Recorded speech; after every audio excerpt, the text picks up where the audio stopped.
ஏன் கருப்பாகும்? ஆண்டாண்டு காலமா கருப்பாதானங்க இருக்கு. ஒருத்தர் என்ன சொன்னாரு, தார் ரோடு கருப்பா இருக்கு, டயர் கருப்பா இருக்கு. அது இல்ல காரணம். நம்ம டயரில் பயன்படுத்தக்கூடியது 2 ரப்பர்.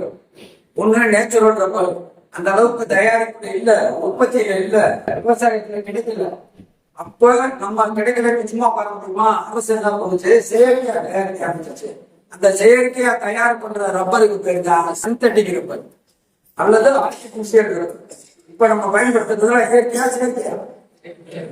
செயற்கை ரப்பர் தான். இயற்கை ரப்பர் உணவு சம்பந்தப்பட்ட விஷயங்களுக்கு. ஒரே ஒரு உதாரணத்துக்கு, குழந்தைக்கு பால் கொடுக்கணும்ல, ஃபீடிங் பால், அந்த ரப்பர் தான் இயற்கை ரப்பர். நம்ம செயற்கை ரப்பர்ன்றது டயர், நம்ம இன்ஜின் அடியில வச்சுக்கிற உதராம இருக்கு. எங்க எல்லாம் ரப்பர் தேவைப்படுதோ அவ்வளவு. சரியா? இப்ப என்ன ரப்பர் பயன்படுத்துறோம்? 2 பேர் சொல்லியிருக்காங்க, ஆர்டிபிஷியல் ரப்பர், சிந்தட்டிக் ரப்பர் சொல்லியிருக்கீங்க. ஞாபகம் வச்சுக்கோங்க. இந்த ரப்பர் தயாரிக்கும் போது கலர்லெஸ்ஸா தான் இருக்கும். நம்ம எடுக்கிற ரப்பர் பால் வந்து நம்ம தேவைக்கு ஏற்ற மாதிரி அதை என்னென்ன சேர்க்கிறோமோ அதுக்கேற்ற மாதிரி மாறும். நம்ம ஆட்டோமொபைல் இருக்கிற டயர் கலர்ல இருக்கிறது காரணம் அது கூட கறி தூள் சேர்க்கிறோம். என்ன சேர்க்கிறோம்? கார்பன் சேர்க்கிறோம்.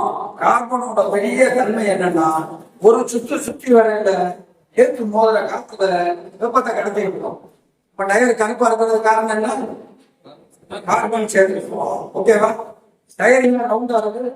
மையத்திலிருந்து அனைத்து ஆரங்களும் அல்லது ரேடியஸும் சமமாக இருந்தாலும் உதராமல் போடும்.